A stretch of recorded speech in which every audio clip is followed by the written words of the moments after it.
एक पक्ष है उनके जीवन का जो दलित समाज या अछूत समुदाय को मुख्य धारा में लाने के लिए उन्होंने किया। उनके जीवन का उससे बड़ा पक्ष जो मेरी नजर में है वो महिलाओं के बारे में है। आपको अंदाजा नहीं होगा शायद, जब भारत का संविधान बना उन्होंने बहुत जिद की, और ये बात 1935-36 से ही शुरू हो गई थी, आजादी के बाद तक चलती रही, कि महिलाओं को बराबरी मिलनी चाहिए और महिलाओं को बराबरी देने के लिए यूनिफॉर्म सिविल कोड का आना बहुत जरूरी था, जिसको आजकल हम बोलते हैं समान नागरिक संहिता। ये यूनिफॉर्म सिविल कोड आज सरकार कह रही है कि हम लेके आएंगे। ये जिद जिस व्यक्ति की थी वो डॉक्टर अंबेडकर थे।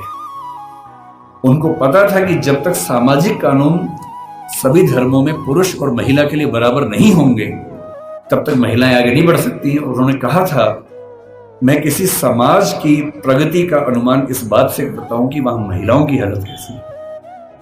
अगर महिलाएं पढ़ी लिखी नहीं है, वो घर के अंदर बंद है, तो समाज कैसे प्रगति करेगा। वो नेहरू जी से लड़ गए। जिस सरकार में वो कानून मंत्री थे 1946 से 51 के बीच का जो दौर था, उन्होंने नेहरू जी से जो प्रधानमंत्री थे खूब झगड़ा किया कि यूनिफॉर्म सिविल कोड आप लेके आइए।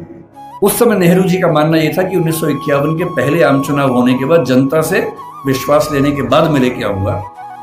और अंबेडकर साहब ने नाराज होकर इस मुद्दे पर देश के कानून मंत्री के पद से इस्तीफा दिया और एक भाषण दिया जिसमें कहा कि नेहरू जी ने अपने वायदे को निभाया नहीं है और महिलाओं की बराबरी के लिए जो प्रयास करना चाहिए वो प्रयास कर नहीं रहे।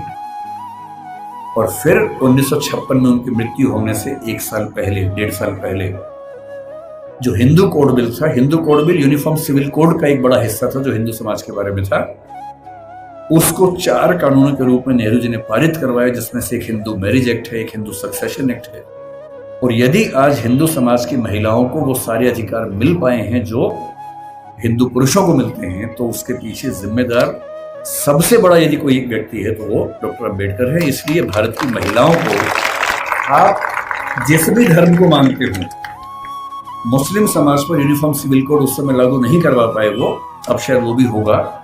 और किसी भी समाज हो, हिंदू समाज हो, मुस्लिम समाज हो, कोई भी समाज, यदि उस समाज की महिलाओं के साथ बराबरी नहीं है तो राज्य की जिम्मेदारी बनती है कि वो कानून बनाकर बराबरी लाए। और ये विचार मुख्य रूप से अंबेडकर जी का ही था, जिसकी वजह से आज हम